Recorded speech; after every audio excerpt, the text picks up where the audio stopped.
Bumi memiliki luas sekitar 500 juta kilometer persegi dengan 30% dataran dan 70% lautan. Itu artinya luas dataran hanya sekitar 149 juta kilometer persegi. Dan karena itu banyak tempat di bumi ini yang menjadi misteri karena belum diketahui bahkan belum dijangkau oleh manusia. Tempat-tempat misterius di bumi itu diantaranya sebagian ada yang dijelaskan dan disebutkan dalam Al-Quran dan hadis Rasulullah SAW. Lantas apa sajakah tempat misterius di bumi yang diungkapkan Al-Quran dan hadis tersebut? Karena itu pada pembahasan kali ini kita akan membahas tentang 5 tempat misterius di bumi berdasarkan sejarah Islam. Sebelum kalian melanjutkan video ini, ada bagusnya jika kalian klik tombol subscribe dan nyalakan notifikasinya agar kalian mendapat info terbaru dari video kami. Pertama, Telaga Ainul Hayat. Ainul Hayat adalah si mata air keabadian yang konon dijaga oleh Nabi Khidir alaihi salam. Barang siapa yang menjumpai Ainul Hayat akan menyesal, yang tidak menjumpainya pun bakal menyesal. Nabi Khidir adalah salah satu dari para nabi yang kisahnya juga tertulis abadi di dalam kitab suci umat Islam, yaitu Al-Quran. Nabi Khidir alaihi salam merupakan sosok nabi yang misterius serta terkenal lantaran ilmu laduninya. Dalam sejarah Islam, kisah Ainul Hayat adalah mata air kehidupan yang berhubungan dengan kisah Nabi Khidir alaihi salam. Katanya, kisah ini sudah cukup populer di kalangan banyak ulama terdahulu, bahwasanya penyebab Nabi Khidir alaihi salam dipanjangkan usianya yaitu lantaran meminum air Ainul Hayat. Ya, katanya mempunyai usia yang sangat panjang merupakan mukjizat dari Nabi Khidir alaihissalam. Itu katanya. Sejumlah ulama serta ahli sufi meriwayatkan suatu kisah rahasia kehidupan kekal Nabi Khidir alaihissalam. Lalu kebanyakan kisah tersebut merujuk pada misteri air misterius yang jadi kunci kekalnya Nabi Khidir. Beberapa hikayat juga mengatakan sesudah Allah Subhanahu wa Ta'ala menciptakan alam semesta, Allah turunkan sejumlah tetesan air dari surga ke dunia ini. Nah, salah satu dari tetesan dari air mata air sungai tersebut selanjutnya berubah jadi sang Ainul Hayat atau mata air keabadian yang sangat populer sampai detik ini.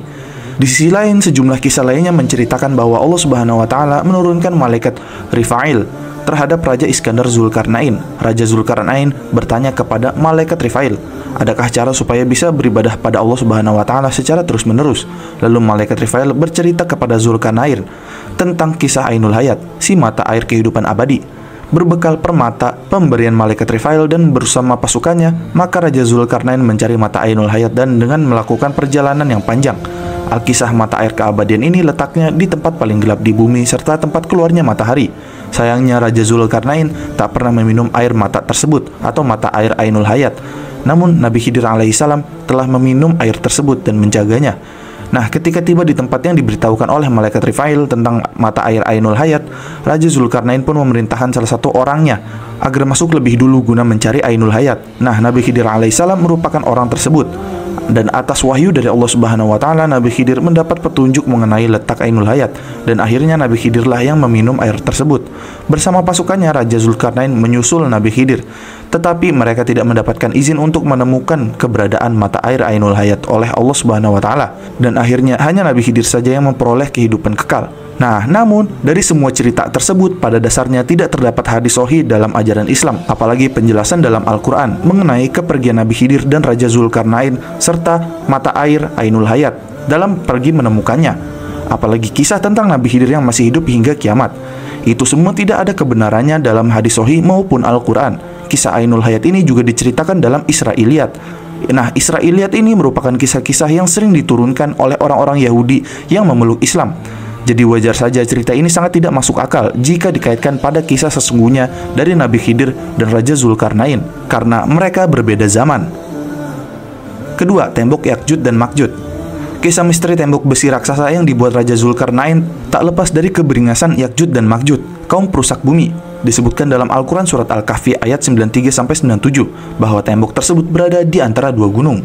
Nah, Zulkarnain membangun dinding Yakjud dan Makjud untuk menghalangi antara mereka dan tetangga mereka yang telah meminta pertolongan kepada Zulkarnain dari kejahatan Yakjud dan Makjud. Hal ini sebagaimana disebutkan oleh Allah Ta'ala dalam Al-Quranul Karim dalam surat Al-Kahfi ayat 94-95. Selain itu, ayat ini mengisahkan pembangunan dinding tersebut, yang mana adapun tempatnya berada di sebelah timur, sebagaimana dijelaskan dalam firman-Nya, yaitu hingga apabila dia telah sampai ke tempat terbit matahari sebelah timur. Surat Al-Kahfi ayat 90. Nah, tempat dinding penghalang tersebut tidak diketahui tempatnya dengan pasti. Namun sebagian raja dan para ahli sejarah berusaha untuk mengetahui tempatnya. Di antaranya adalah Khalifah Al-Watsiq Beliau pernah mengutus beberapa gubernurnya bersama pasukan infanteri untuk pergi guna melihat dinding tersebut, menelitinya dan menjelaskannya kepadanya ketika kembali. Maka mereka menelusuri dari suatu negeri ke negeri lain, dan satu kerajaan ke kerajaan lainnya, hingga mereka sampai kepadanya dan melihat dinding tersebut yang terbuat dari besi juga timah. Mereka menyebutkan bahwa mereka melihat sebuah pintu yang sangat besar dengan kunci yang sangat besar. Demikian pula mereka melihat susu-susu dan madu pada sebuah benteng di sana, dan dijaga oleh para penjaga dari kerajaan-kerajaan yang berbatasan dengannya, dan dinding tersebut juga sangat tinggi sekali, tidak dapat didaki, juga gunung-gunung yang ada di sekitarnya tidak dapat didaki. Setelah itu, mereka kembali ke negeri mereka setelah mengembara lebih dari 2 tahun, dan menyaksikan banyak keajaiban. Nah, kisah ini disebutkan oleh Ibnu Katsir dalam tafsirnya, akan tetapi beliau tidak menyebutkan sanadnya. Maka hanya Allah lah yang mengetahui kebenaran kisah tersebut. Kemudian dalam hal lain lagi dijelaskan, Sayyid Qutb berkata, ditemukan sebuah dinding penghalang di dekat kota Tirmidz yang terkenal dengan pintu besi di awal abad ke-15 Masehi. Seorang ilmuwan Jerman juga yang bernama Schildberger pernah melewatinya dan mengabadikannya dalam bukunya. Demikian pula seorang ahli sejarah dari Spanyol, Clapejo, di dalam perjalanannya pada tahun 1403 Masehi, dan beliau berkata, penutup kota pintu besi ada di jalan antara Samarkand dan India. Bisa saja dinding penghalang tersebut adalah dinding penghalang yang dibangun oleh Zulkarnain. Namun dalam hal lain, barangkali dinding penghalang ini hanyalah sekedar pagar-pagar yang mengelilingi kota Tirmidz, seperti yang dikatakan oleh Yaqut Al-Hamawi dalam kitab Mu'jamul Buldan, dan bukanlah dinding penghalang yang dibangun oleh Zulkarnain. Nah, demikian pula tidak penting bagi kita untuk menentukan tempat dinding penghalang tersebut dalam pembahasan ini. Bahkan kita harus berhenti sesuai dengan yang Allah kabarkan kepada kita semua. Demikian pula yang diterangkan dalam berbagai hadis yang sahih, yaitu bahwa dinding Ya'juj Ma'juj itu masih ada hingga datang waktu yang telah ditentukan untuk dirobohkan. Kemudian disusul dengan keluarnya Ya'juj dan Ma'juj. Hal itu terjadi ketika kiamat telah dekat, sebagaimana yang dikabarkan oleh Allah Ta'ala dalam surat Al-Kahfi ayat 98-99. Ketiga, Pulau Dajjal. Dajjal adalah makhluk Allah Subhanahu wa Ta'ala yang memiliki kekuatan besar sebagai fitnah di muka bumi nanti. Dajjal akan muncul di akhir zaman nanti, seperti yang dijelaskan dalam Al-Quran dan hadis Nabi Muhammad SAW. Dalam hadis Nabi yang diriwayatkan Imam Muslim sudah diterangkan bahwa ada suatu lokasi yang diketahui sebagai tempat Dajjal dibelenggu oleh Allah Subhanahu wa Ta'ala. Salah seorang sahabat Nabi bernama Tamim mengatakan sebelum ia masuk Islam, ia tersesat di suatu pulau, di mana pulau tersebut terdapat binatang berbulu yang lebat dan seorang pria yang dibelenggu. Lokasi pulau itu, kata Tamim, berada di Laut Syam atau di Laut Yaman. Pada saat tersesat, dia bertemu Dajjal, dan Dajjal menyuruhnya untuk beriman kepada Nabi saat itu, yaitu Rasulullah SAW, karena di akhir zaman dia akan keluar dan menyesatkan orang-orang. Setelah itu Tamim pun kembali dan menceritakan kepada Rasulullah SAW bahwa alasan dia masuk Islam karena hal tersebut. Nah, terkait penjelasan tersebut, beredar isu yang beranggapan bahwa keterangan Tamim menuju pada Pulau Skotora, yaitu yang berlokasi di Laut Yaman, karena seperti yang diceritakan bahwa pulau itu banyak ditemui binatang aneh dan ditumbuhi pepohonan yang juga tidak didapati di tempat lain, serta jarang dikunjungi manusia.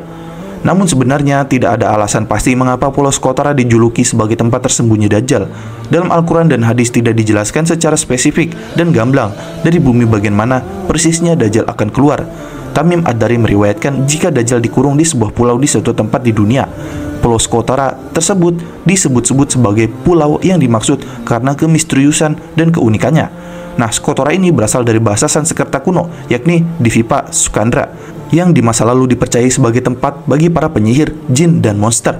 Bahkan banyak mitos dan legenda yang mempercayai jika di sana terdapat ular terbang, sarang phoenix, dan burung rok. Dan di sisi lain, terlebih lagi Dajjal akan muncul dari arah timur dari negeri Persia, disebut Khurasan. Dan dalam hal ini dijelaskan bahwa dari Abu Bakar As-Siddiq, Nabi SAW bersabda, Dajjal itu akan keluar dari bumi sebelah timur yang disebut Khurasan. Dajjal akan diikut oleh kaum yang wajah mereka seperti tameng yang dilapisi kulit. Namun kemunculan Dajjal baru terlihat jelas ketika ia sampai di suatu tempat antara Irak dan Syam.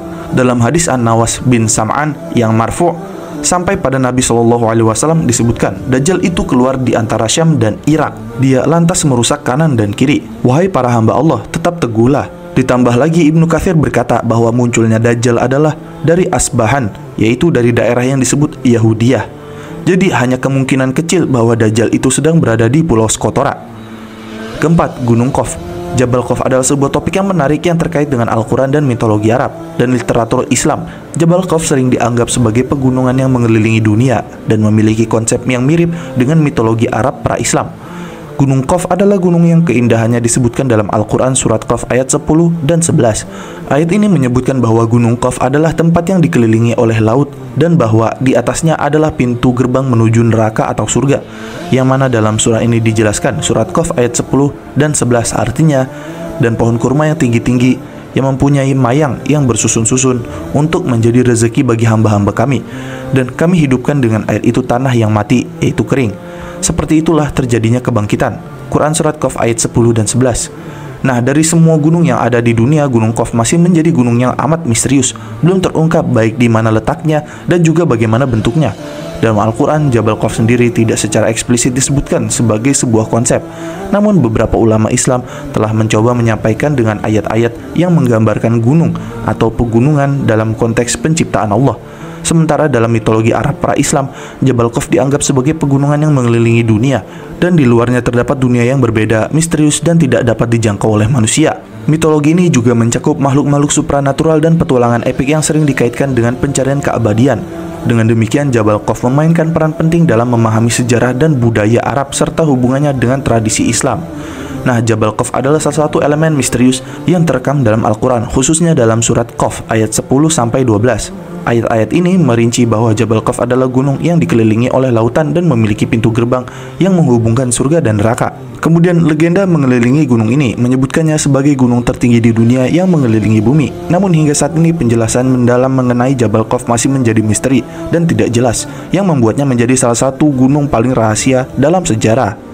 Dan selain itu, menurut penyair Arab Saudi Hatim Tai, Jabal Khawf terbentuk dari batu permata berharga seperti zamrud, hijau, dan peridot yang memberikan langit pantulan warna hijau kebiruan yang memukau, dan diyakini bahwa gunung ini dihuni oleh jin dan makhluk gaib. Dan juga dikatakan bahwa dari sumber yang tidak diketahui, Al-Quran secara khusus menyebutkan Jabal Khawf sebagai gunung yang menghadap laut dan memiliki pintu gerbang menuju surga dan neraka. Dan sumbernya ini masih belum jelas. Siapa yang mengatakan ini berdasarkan Al-Quran? Dan ini menciptakan aura misteri dari seputar gunung ini dalam konteks agama Islam. Namun secara logika, pintu surga dan neraka yang berada di bumi saja sudah tidak masuk akal. Jadi walaupun dikatakan Jabal Khawf memiliki pintu gerbang menuju surga dan neraka, ini masih hanyalah mitologi Arab semata. Belum ada penjelasan dari sumber yang kredibel, apalagi Al-Quran. Beberapa berpendapat bahwa gunung ini terletak di kutub utara, sementara yang lainnya merasa bahwa lokasinya berada di tempat lain yang belum terungkap di dunia. Jadi pada intinya, Jabal Khawf hanyalah misteri dan mitologi Arab dan Islam. Jabal Khawf tetap menjadi salah satu misteri terbesar dalam mitologi Arab dan Islam. Kelima, kerajaan Nabi Sulaiman. Nabi Sulaiman alaihissalam memiliki kerajaan yang sangat besar dan megah. Harta yang melimpah ruah membuatnya dinobatkan sebagai manusia paling kaya yang pernah ada di bumi. Kerajaan Nabi Sulaiman alaihissalam dibangun dengan menerapkan ilmu teknologi maju pada masanya. Istana Nabi Sulaiman alaihissalam dikenal sebagai Solomon Temple, istana atau kuil Sulaiman. Berdasarkan keterangan ayat-ayat Al-Quran surat An-Naml ayat 44 serta kisah-kisah dalam kitab suci Yahudi dan Nasrani, Temple of Solomon sangatlah megah. Siapapun yang datang akan dipastikan akan terkesima dengan segala kemewahan yang ada di dalamnya. Sepeninggalannya Nabi Sulaiman, istana pun hancur. Namun hancurnya istana Sulaiman itu bukan karena runtuh, tetapi diruntuhkan oleh orang-orang Yahudi yang sombong dan angkuh. Hal ini dijelaskan dalam Al-Quran surat Al-Isra ayat 4-7. Dan dalam sejarah juga dijelaskan bahwa setelah Nabi Sulaiman alaihissalam meninggal, kerajaan yang dipimpinnya terpecah menjadi dua, kerajaan Israel di utara dan kerajaan Yehuda di selatan. Pepecahan ini menyebabkan keduanya lebih rentah terhadap serangan dari luar. Kemudian di abad ke-6 sebelum Masehi, Nebukadnezar II menyerang kerajaan Yehuda yang merupakan bagian dari bekas kerajaan Nabi Sulaiman. Dan pada tahun 597 sebelum Masehi, ia menaklukkan Yerusalem, dan pada tahun 586 sebelum Masehi ia menghancurkan kota tersebut termasuk kuil Sulaiman yang dibangun oleh Nabi Sulaiman. Peristiwa ini dikenal sebagai pengasingan Babel, di mana banyak orang Yahudi dibawa ke Babel sebagai tawanan. Dan konon, kuil Sulaiman terletak di sebelah selatan Dome of the Rock, yaitu masjid yang dibangun oleh Khalifah Al-Walid dari dinasti Umayyah. Tempat ini pernah dipakai sholat oleh Khalifah Umar bin Khattab. Ia kemudian meletakkan sebuah batu. Lalu dibangun kubah yang kemudian dikenal dengan nama The Dome of the Rock di atas batu itu oleh Abdul Malik. Dan demikian adalah pembahasan mengenai 5 tempat misterius di bumi berdasarkan sejarah Islam. Jangan lupa like, share, dan subscribe. Jangan lupa komen di bawah tentang pendapat kalian di video kami kali ini. Sampai jumpa di video kami berikutnya.